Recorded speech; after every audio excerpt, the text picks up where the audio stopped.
In the late 1800s, France colonized Vietnam, Laos, and Cambodia, calling it French Indochina.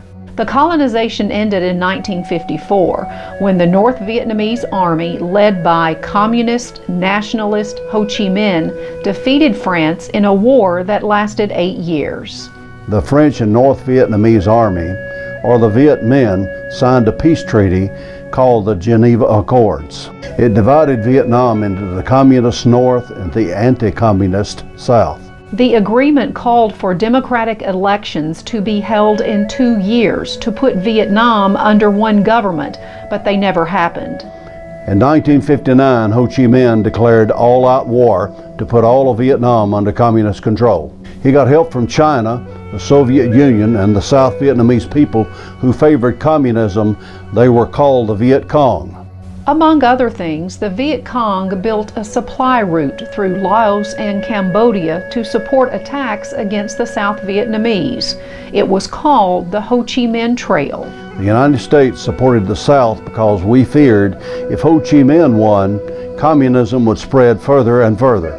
At first, we helped by sending military advisors and troops to guard the South Vietnamese villages.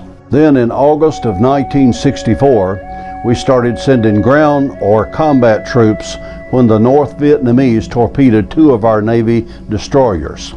By the end of 1965, there were 184,000 U.S. troops in Vietnam, and by the end of 1968, the number increased to 500,000. Their mission was simple: search and destroy. This strategy was the direct result of a new technology, the helicopter. The aircraft allowed soldiers to move from place to place quickly and greatly increased the communist casualties. The Vietnamese terrain proved to be a challenge.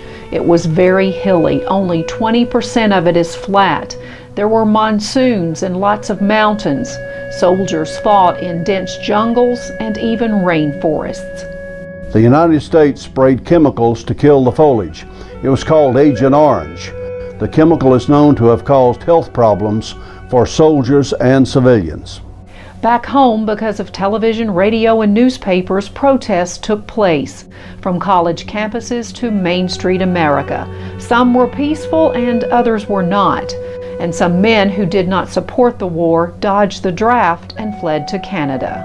In 1968, President Johnson decided to stop sending troops, and he decided not to seek re-election because of the war. Richard Nixon became president, and he promised to end the war.